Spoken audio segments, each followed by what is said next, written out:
Brother Mikey's ready to go. We're ready to go. And so really appreciate everyone coming out tonight. Thank you for being a part of our Independence Day celebration.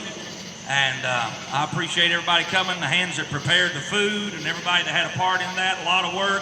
And let's give a hand for Brother Mikey and all the work they've put in out here tonight. It's going to be awesome. Those know how neat this is. So we appreciate you coming. We'd love to have you come back tomorrow for church, 10 o'clock Sunday school, 11 o'clock for worship and preaching.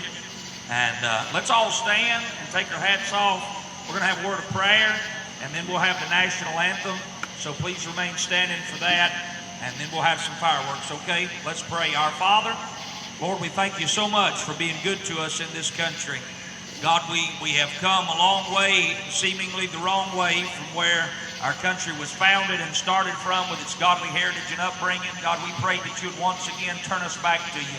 Father, we pray you'd turn us back to the God of the Bible. God, I pray that you would turn us back to the God of our forefathers. Father, I pray once again that you would create a spirit of, Lord, reverence and fear toward our Heavenly Father, and also patriotism and thankfulness for our country. Thank you for the red, white, and blue. Thank you for the blood that was spilled so we might have this freedom.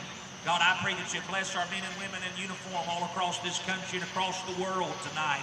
Father, I pray that you would help us, men and women, Lord, that are a part of this country, to be able to be lights in a dark world and tell men, women, boys, and girls about the saving power of the Lord Jesus Christ. Thank you for the Bible Missionary Baptist Church. Thank you for all the hard work that went into this afternoon.